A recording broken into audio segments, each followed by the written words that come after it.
vídeo de hoje nós falaremos sobre a responsabilidade administrativa ambiental.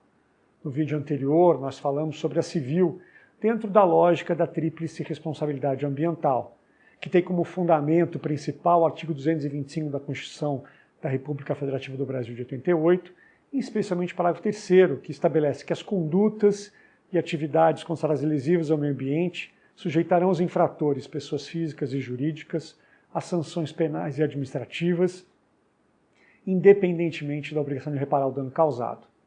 Nós vimos, entre outros pontos, quais seriam os pressupostos, ou seja, o que deve haver para que nasça a responsabilidade civil ambiental. Nós vimos que é necessário que tenha um agente, pessoa física ou jurídica, que pratica uma ação ou deixa de praticar através da omissão, que deve haver entre essa ação ou omissão e um resultado, um dano ambiental, um nexo de causalidade, um liame, uma ponte que liga essa ação ou omissão ao resultado. E dissemos também que a culpa ou dolo não são indispensáveis para a configuração da responsabilidade civil ambiental. Lembrando que culpa é a inobservância do dever objetivo de cuidado, que nós conhecemos como negligência, imprudência e imperícia, e já o dolo é a vontade consciente de praticar um ato ou assumir o risco de produzi-lo. E a pergunta que cabe é, seriam os mesmos pressupostos da civil para a responsabilidade administrativa? Seria essencialmente o resultado, um elemento essencial para a configuração da responsabilidade? E para tentar responder essa pergunta, eu faço uma analogia com as infrações de trânsito, que são o nosso dia a dia. Então, quando eu atravesso um sinal vermelho, quando eu faço uma conversão à esquerda num local não permitido, quando eu estaciono num local proibido, eu preciso, para configurar a responsabilidade, para que eu seja penado pelo Estado administrativamente em matéria de trânsito, eu preciso ter causado um dano a alguém? E a resposta é não. Quando atravessa um sinal vermelho, se eu causar ou não um dano a alguém, pode configurar um outro delito. Mas a simples ultrapassagem num sinal vermelho ou numa velocidade acima da velocidade permitida pela via, configuraria a responsabilidade administrativa.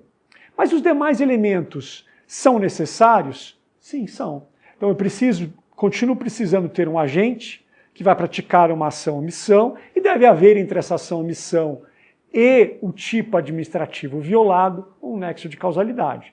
Então, em matéria administrativa ambiental, nós temos diversos tipos administrativos, como, por exemplo, causar poluição em níveis tais que resultem ou possam resultar em danos à saúde humana, causar incêndio a florestas de preservação permanente, impedir a regeneração natural de florestas e áreas de preservação permanente, e por aí vai. São diversos os tipos administrativos.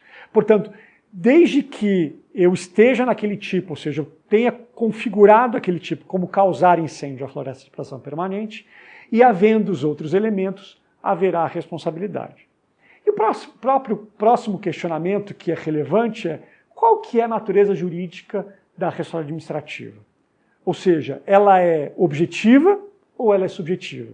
É dizer, ela independe da configuração de culpa ou dolo como é a civil, ou ela depende? Por muito tempo, a imensa maioria da doutrina, com reflexos na jurisprudência, entendeu que a responsabilidade administrativa ambiental era objetiva, ou seja, que independia de culpa ou dolo. Então, se o agente, segundo essa doutrina, agiu com culpa ou com dolo, ou ao contrário, teve cuidado, não queria o resultado, mas ele aconteceu, haveria a responsabilidade administrativa. Pessoalmente, sempre defendi que a responsabilidade administrativa é subjetiva, ou seja, depende de aferição de culpa ou dolo. Os últimos julgados do STJ, do Superior Tribunal de Justiça, vêm decidindo exatamente nessa linha, ou seja, objetiva é a civil, já a administrativa depende de configuração da culpa ou dolo. E por quê? Diversos são os elementos. O primeiro, sob o ponto de vista legal, está no artigo 72, parágrafo 3º da Lei Federal 9605 de 1998, que diz que será apenado o agente que tem agido com negligência ou dolo, no caso de multa simples, que é aquela multa que vai de R$50 a 50 milhões de reais e pode triplicar em caso de reincidência. É claro que negligência é um dos elementos da culpa, mas estaria aí o fundamento legal principal para a responsabilidade administrativa subjetiva. E o outro é qual que é a natureza, para que serve a responsabilidade administrativa? E antes de responder, talvez vale tentar responder, para que serve a civil? A civil serve para recuperar o dano. Esse dano que é a um bem tutelado de transgeracional, de titularidade futura, como estabelece o caput do artigo 225. Portanto, eu não deveria, e isso estabelece a lei no parágrafo 14, no artigo 14, parágrafo 1º da Lei 6938 de 81, da Política Nacional do Meio Ambiente, que essa obrigação de reparar o dano causado, ela independe de culpa ou dolo. Por quê? Porque eu estou reparando um bem que é de todo mundo. Já na administrativa, o objetivo não é recuperar o dano, porque isso eu resolvo na civil. Na administrativa, o objetivo é punir o agente. É dizer, você receberá uma punição para que não cometa essa mesma ação novamente. E não há efeito modificador de conduta para quem não tem agido, ao menos com culpa. Ou seja, se eu fiz tudo o que eu devia fazer, se eu agi com cuidado, se eu não queria o resultado, nem assumir o risco de produzi-lo, receber uma sanção do Estado servirá para quê? Para nada.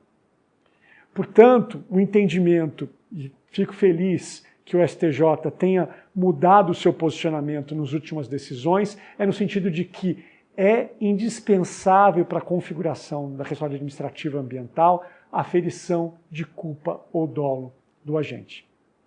Bom, é o que nós tínhamos para esse vídeo. No próximo nós falaremos sobre responsabilidade penal ambiental. Espero que vocês gostem. Muito obrigado.